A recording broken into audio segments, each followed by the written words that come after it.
एक बड़ी बैठक होने वाली है। यहां से आगे अब हम क्या मान सकते हैं, ये जांच किस दिशा में जाएगी?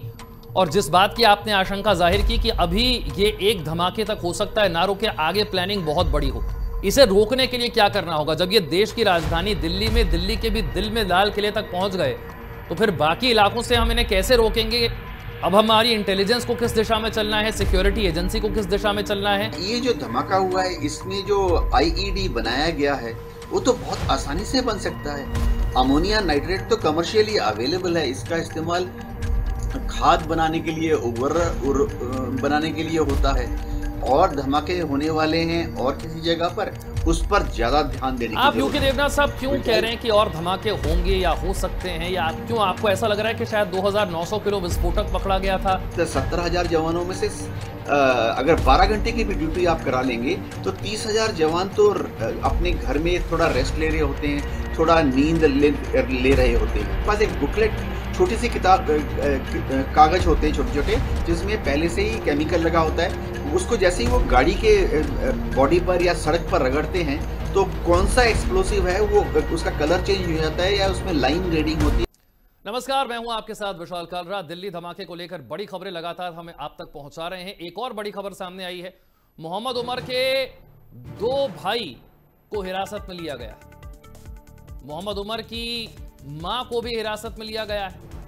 उमर से जुड़े हुए 12 लोगों के फोन अब जब्त कर लिए गए हैं। ये मोहम्मद उमर वही शख्स है जो कि सीसीटीवी में नजर आता है। i20 कार जो कि हरियाणा नंबर की है, उस हरियाणा नंबर की कार में ही धमाका हुआ था।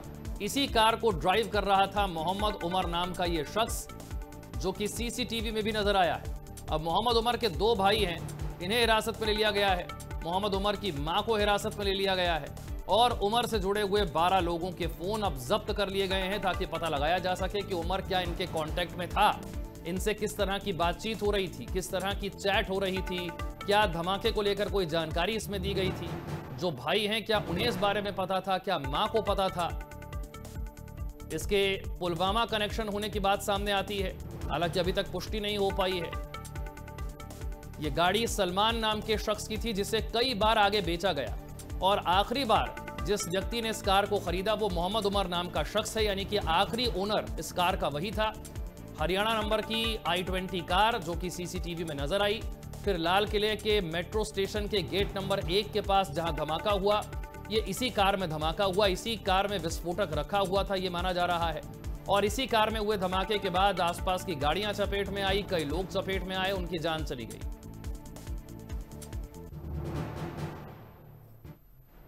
इस पर बात करने के लिए हमारे साथ रक्षा विशेषज्ञ ग्रुप कैप्टन यूके देवनाथ साहब जुड़ गए हैं। यूके देवनाथ साहब, बहुत दुखद है ये घटना।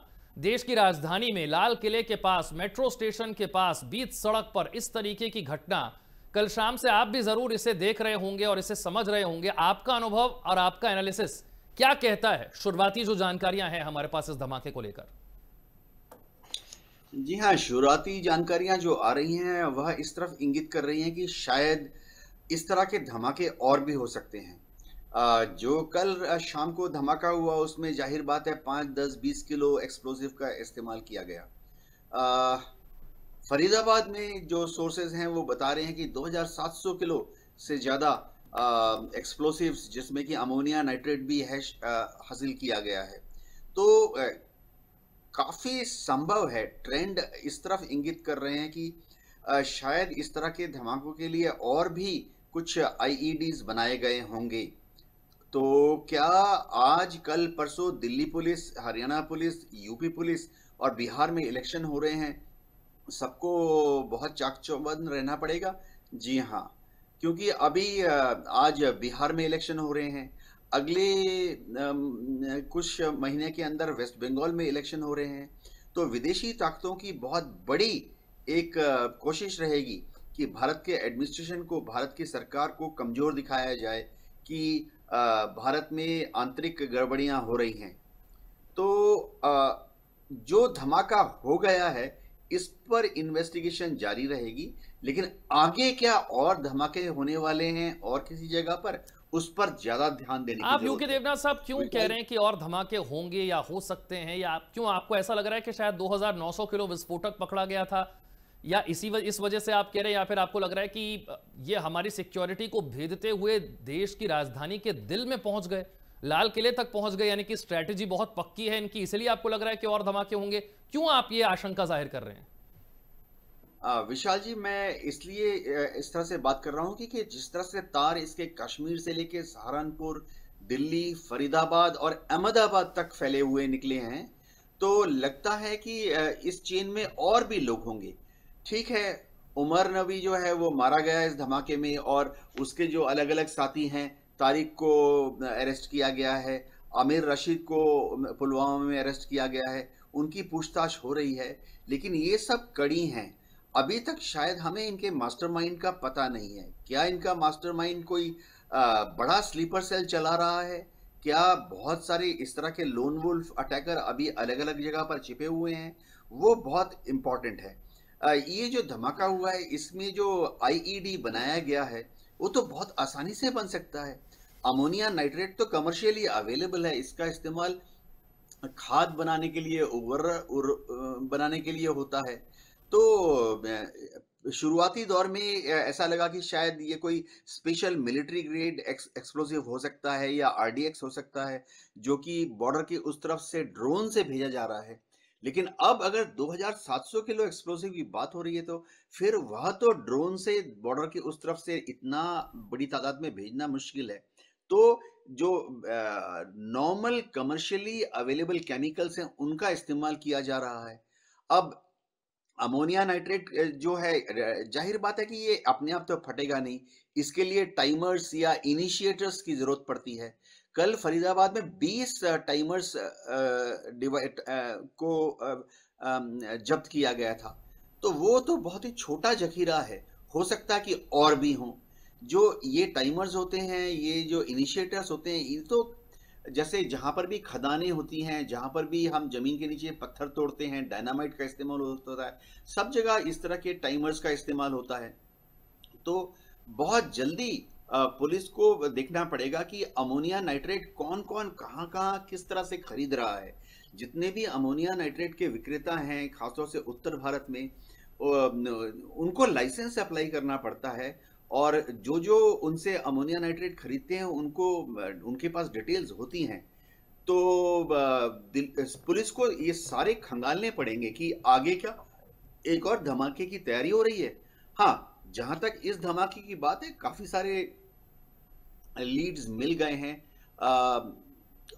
उमर नबी के जितने रिश्तेदार हैं, उनके मोबाइल्स को जब्त किया गया है। उनके मोबाइल्स की जब सीडीआर रिकॉर्डिंग्स को चेक किया जाएगा, वो फर्दर क्लू देगा। अब इस धमाके में फरीदाबाद में जिस कार डीलर ने इस कार को i20 को बेचा था, पुलिस उसके घर तक भी पहुंच गई है। रॉयल कार जोन में से इस कार को खरीदा गया था। उसने कुछ फोटोग्राफ्स भी दिए हैं और कुछ डॉक्यूमेंट भी उपलब्ध कराए हैं पुलिस को। सबसे इंपॉर्टेंट बात यह है कि ये कार जो बेची गई है, ये तो एक कार हो सकती है। लेकिन फिर भी क्या आप मानते हैं, उन्होंने कहा कि देखिए अमेरिका में भी नहीं रुकता, इजराइल में भी नहीं रुकता, लंदन में भी नहीं रुकता, ये तो बड़े बड़े दुनिया के देशों में ये सब होता रहता है। आप 100% आतंकी हमलों को या इस तरीके के ब्लास्ट को रोक नहीं सकते हैं, आप सहमत हैं उनकी बात से? लेकिन दूसरी तरफ फिर मैं ये भी कहूंगा कि पिछले 11-12 सालों में तो हमने कम से कम जम्मू कश्मीर को छोड़ के देश के बाकी किसी हिस्से में ऐसा धमाका नहीं देखा, यानी तब तक तो हम सक्सेसफुल थे इसे रोकने में। विशाल जी, इसके लिए ये फैक्ट है कि पिछले 12-13 साल से दिल्ली में कोई धमाका नहीं हुआ। इसके लिए हमें दिल्ली की स्टेट एडमिनिस्ट्रेशन, दिल्ली पुलिस और जो हमारी इंटेलिजेंस एजेंसीज हैं, उनको शाबाशी देनी चाहिए। अब कल का जो धमाका हुआ है, मैं आपको ये बताना चाहता हूं कि पुलिस व्यवस्था, शासन चाक चौबंद थी, क्योंकि फरीदाबाद में जो मामला डेवलप हो रहा था पिछले 3 दिन से 2 दिन से, इसकी पूरी intelligence input her minute to minute basis पर दिल्ली पुलिस को दी जा रही थी। अब दिल्ली पुलिस में 70,000 जवान हैं। इन 70,000 जवानों को पूरे दिल्ली में जब तैनात किया जाता है, तो जाहिर बात है कि हर चप्पे चप्पे पर तैनात करना मुश्किल है। देखिए, दिल्ली में कम से कम 5 जगह से तो रेलवे लाइन अंदर आती है। कम से कम 11 ऐसी जगह हैं दिल्ली में बॉर्डर पर, जहां से नेशनल या स्टेट हाईवेज दिल्ली के अंदर आती हैं। और जो गांव से और कस्बों के रास्ते से जो छोटी छोटी पगडंडियां अंदर आ रही हैं वो तो बहुत ज्यादा मात्रा में है।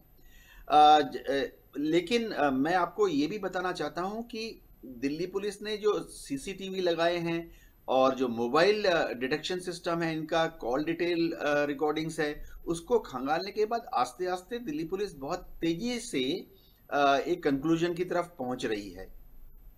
क्या भविष्य में धमाके होंगे वो बहुत इंपॉर्टेंट है। देखिए होता क्या है, जैसे दिल्ली पुलिस में 70,000 जवान है, इनमें से करीबन 40,000 को तो रूटीन ड्यूटी पर ही लगाया जाता है। ऐसा नहीं है कि 70,000 दिल्ली पुलिस के जो जवान हैं वो आतंकवादियों के पीछे ड्यूटी करते हैं। रूटीन काम दिल्ली पुलिस में बहुत ज्यादा होते हैं, चोर, डकैती, उठाई गिरे, दूसरे छोटे मोटे जो क्रिमिनल केसेस होते हैं।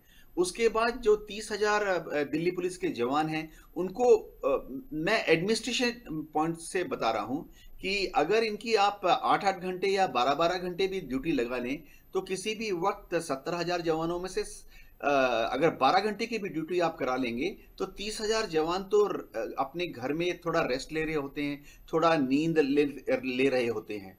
तो दिल्ली पुलिस को अगुमेंट करने की जरूरत है। दिल्ली पुलिस में जो पुलिस रिफॉर्म की जो रिपोर्ट आई थी उसमें कहा गया था कि दिल्ली जैसे बड़े शहर में दुनिया के दूसरे देशों के मुकाबले पुलिस की संख्या थोड़ी कम है।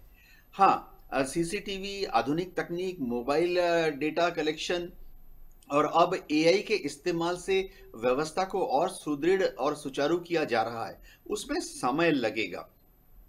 कल के धमाके की मैं बात कर रहा हूं। अब एक कार है वो फरीदाबाद से अगर दिल्ली एंट्री करती है तो फरीदाबाद से दिल्ली आने के लिए वो या तो गुड़गांव का रास्ता ले सकता है या सीधा फरीदाबाद से दिल्ली आ सकता है। तो ऐसे में वहां पर अगर आप देखेंगे तो हजारों कार हर घंटे दिल्ली में घुस रहे हैं।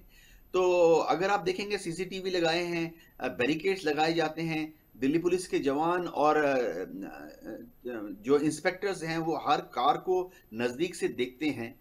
तो हर कार की डिक्की खोलकर तलाशी लेना बॉर्डर में थोड़ा प्रैक्टिकली थोड़ा मुश्किल है।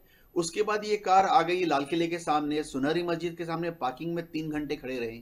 अगर आप वहां पे जाएंगे, मैं दर्शकों को बताना चाहता हूं जो दिल्ली में नहीं रहते हैं, वो जमा मस्जिद का एरिया ही ऐसा है कि लाखों लोग वहां पर आते हैं क्योंकि होलसेल मार्केट बहुत ज्यादा है। चाहे दरीबा का एरिया हो, वहाँ इलेक्ट्रॉनिक मार्केट है, दर्शक जो लाल किले घूमने आते हैं, टूरिस्ट बहुत बड़ी संख्या में आते हैं। तो पूरा इलाका ऐसा होता है खासतौर से शाम के 7 बजे कि हजारों लोग दाएं बाएं ऊपर नीचे जा रहे होते हैं। मैं दिल्ली पुलिस को प्रोटेक्ट नहीं करने की कोशिश कर रहा हूं, मैं सिर्फ केस इसलिए बना रहा हूं कि दिल्ली पुलिस को और भी एडिशनल टेक्निकल और वित्तीय और मैन पावर सपोर्ट की जरूरत है। जी, मेरा आखिरी सवाल आपसे यह है कि अब गृह मंत्रालय में एक बड़ी बैठक होने वाली है, यहां से आगे अब हम क्या मान सकते हैं, ये जांच किस दिशा में जाएगी? और जिस बात की आपने आशंका जाहिर की कि अभी ये एक धमाके तक हो सकता है, ना रुके, आगे प्लानिंग बहुत बड़ी हो, इसे रोकने के लिए क्या करना होगा? जब ये देश की राजधानी दिल्ली में, दिल्ली के भी दिल में लाल किले तक पहुंच गए तो फिर बाकी इलाकों से हम इन्हें कैसे रोकेंगे? अब हमारी इंटेलिजेंस को किस दिशा में चलना है, सिक्योरिटी एजेंसी को किस दिशा में चलना है, क्या तैयारी होनी चाहिए अब? जी हाँ विशाल जी, इसमें कोई शक नहीं कि गृह मंत्रालय में जब अमित शाह जी मीटिंग करेंगे तो 2-3 चीजें तुरंत डिसीजन ले ली जाएंगी। मेरे ख्याल से डिसीजन रात को ले लिए गए हैं और एक्शन हो रहा है। एक कि दिल्ली के बॉर्डर पर एडिशनल पुलिस की डिप्लॉयमेंट की जाएगी, चाहे वो हरियाणा पुलिस की हो, यूपी पुलिस की हो। दूसरी बात यह है कि जो हमारी सीएपीएफ है, जैसे कि बीएसएफ है, सीआरपीएफ है, उनकी एडिशनल टुकड़ी को मोबिलाइज किया जाएगा दिल्ली के अंदर। जितने वाइटल एरिया और वाइटल पॉइंट्स हैं दिल्ली के अंदर और बड़ी बड़ी मार्केट्स हैं, उस पर नजर रखने के लिए। तीसरी बात है, क्योंकि अमित शाह जी चेयर करेंगे तो ऐसा ना हो कि एक धार्मिक एंगल पर दंगे फसाद हो जाएं। पहले भी कई बार ऐसा हुआ है कि इस तरह के एक्सप्लोजन होने के बाद अलग अलग कम्युनिटीज में टेंशन बढ़ जाता है, तो उस पर भी नजर रखने की जरूरत पड़ेगी। सबसे इम्पोर्टेंट बात है, मैं और आप और जो दर्शक देख रहे हैं, हमें अपने आसपास देखना चाहिए, और कोई भी अगर संदिग्ध गतिविधि होती है तो तुरंत 100 या 101 पर पुलिस को बताएं। पुलिस किसी को भी तंग नहीं करती है।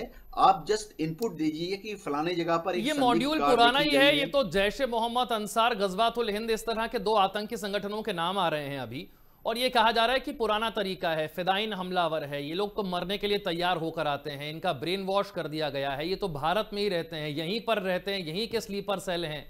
कोई डॉक्टर के तौर पर काम कर रहा है, कोई प्रोफेसर के तौर पर, कोई टीचर के तौर पर काम कर रहा है।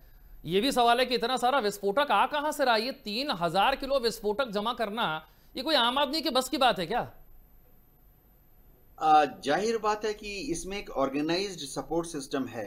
अगर 3000 किलो विस्फोटक जमा हुआ है तो उसको कम से कम 7, 8, 9, 10 लोगों ने अलग अलग दिशाओं से अलग अलग तरीके से प्रोक्योर किया होगा।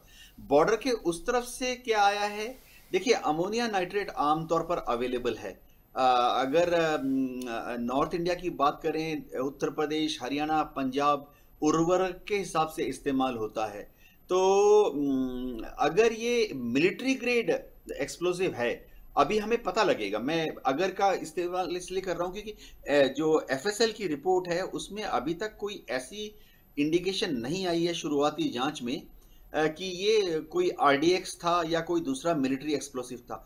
विशाल जी, क्या होता है कि जैसे ही एफएसएल के एक्सपर्ट मौका वारदात पर पहुंचते हैं तो एक टेस्टिंग तो वहीं पर हो जाती है, स्मेल यानी उसकी जो बदबू, खुशबू या बदबू आ रही है उससे। दूसरी बात है कि हर केमिकल का थोड़ा सा हिस्सा जुबान पे, जीभ पर लगाया जाता है। उसकी जो टिंग होती है जो जीभ पर, उससे ये एक्सपर्ट होते हैं, पता कर लेते हैं ऑन द स्पॉट। इसके अलावा एक on the spot chemical detection के लिए इनके पास एक बुकलेट, छोटी सी किताब, कागज होते हैं छोटे छोटे, जिसमें पहले से ही केमिकल लगा होता है। उसको जैसे ही वो गाड़ी के बॉडी पर या सड़क पर रगड़ते हैं तो कौन सा एक्सप्लोसिव है वो, उसका कलर चेंज हो जाता है या उसमें लाइन ग्रेडिंग होती है, वो टच हो जाता है। तो अभी तक भी मिलिट्री ग्रेड एक्सप्लोसिव या आरडीएक्स होने का कोई रिपोर्ट नहीं आया है। अब ये जो अमोनिया नाइट्रेट है, देखिए, आमतौर पे कोई भी किसान जिसके उसको कुछ नहीं करना होता, कोई भी किसान एक लाइसेंस्ड शॉप में चला जाए, उसको सिर्फ अपनी जमीन का पट्टा दिखाना पड़ता है और एक रजिस्टर में साइन करना पड़ता है कि वो खरीफ की किस फसल के लिए या रबी की किस फसल के लिए इस अमोनिया नाइट्रेट का इस्तेमाल करेगा। तो उसमें पहले से ही बंधा है कि उसकी अगर 5 एकड़ की जमीन है तो इतना ले जाओ, 10 एकड़ की जमीन है तो इतना ले जाओ। तो जाहिर बात है कि इन्होंने over a period of time, पिछले 3 महीने 2 महीने से कम 5-10 अलग अलग जगह पर सोर्सिंग करके इतना बड़ा जखीरा जमा किया है। जी, बहुत बहुत शुक्रिया यूके देवनाथ साहब, आपने हमारे लिए वक्त निकाला। कुछ और जानकारियां जब सामने आएंगी तब एक बार फिर हम आपसे कनेक्ट करेंगे और तब और समझने की कोशिश करेंगे कि यह धमाका कैसे हुआ है। फिलहाल के लिए आपका बहुत बहुत शुक्रिया। छोटा सा ब्रेक यहां पर ले रहे हैं, लेकिन दिल्ली में हुए धमाके की तह तक जाएंगे और हर पहलू आपके सामने उजागर करेंगे। ये बड़ी कवरेज लगातार जारी रहेगी। छोटा सा ब्रेक।